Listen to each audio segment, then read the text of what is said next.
Good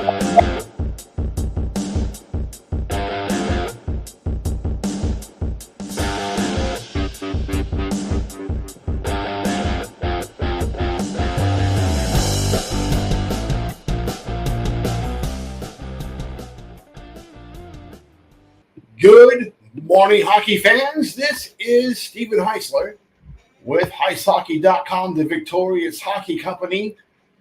What else do we have?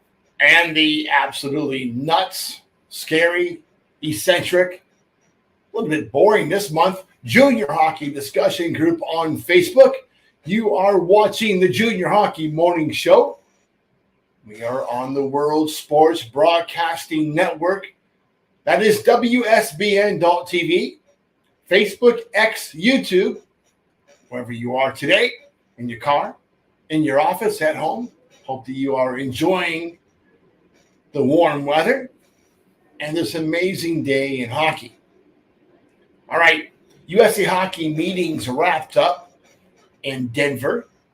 Lots of behind-the-scenes actions, a lot of disgruntled people from around the continent, around the country.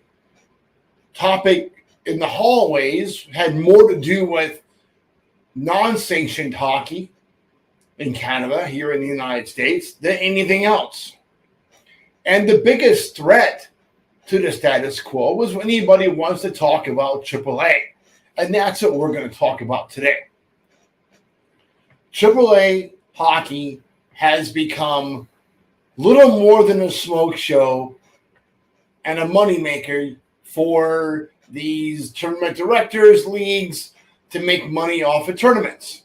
Let's face it, stay to play is what fuels a lot of these AAA programs and leagues, and that's what they want to do. And since the parents are footing the bill for the coaches to travel, they don't mind traveling every other weekend or more.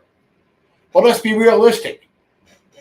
As an advisor or a scout or a coach that is going to one of these events, if we're making travel arrangements on Friday or arriving Saturday morning, and we get there for the Saturday afternoon games, we just pretty much wasted our money, because the Saturday afternoon game, for the most part, is generally the third game of the weekend.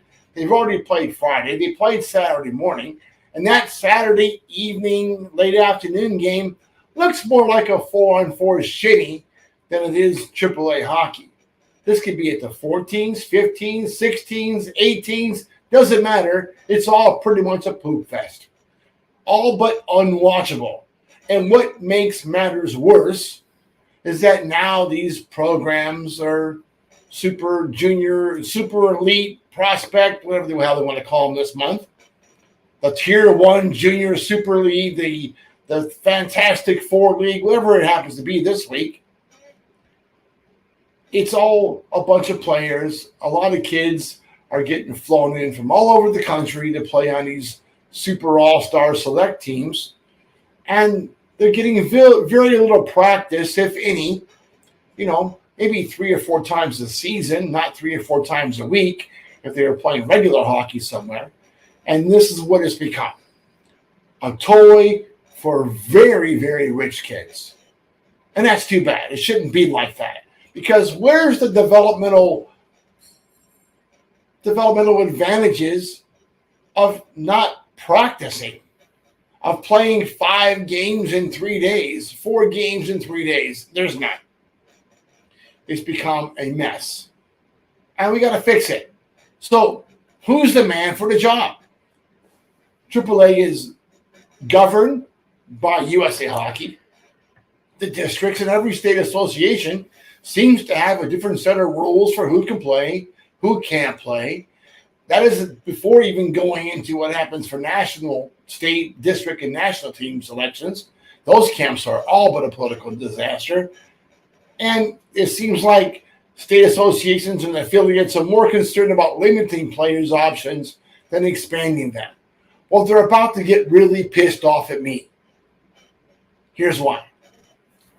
I propose that the USPHL, the United States Premier Hockey League, and maybe even the Eastern Hockey League get together and dump the Elite League and dump the Premier League and make both of those be non-sanctioned AAA 16s and 18s.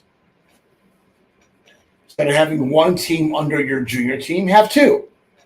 Have one 16 team, one 18 team. Limit your junior roster to about 17 and play up kids from 16s and 18s. It's amazing what can happen. You can actually charge a lot less for the junior team and get more development from the 16s and 18s, giving those kids a junior type of experience without the gong show off the ice antics than they're able to get from AAA. And in reality, they're probably going to be more prepared for junior and college hockey with that kind of schedule, practice 4 days a week, a few games on the weekends, no more than one game, and it's a real game, with 3 periods and 2 cuts, a real hockey game, not this 20-minute half pile of poop you're being forced to play on, with one shave if you're lucky of the ice. Let's get back to real development, real hockey.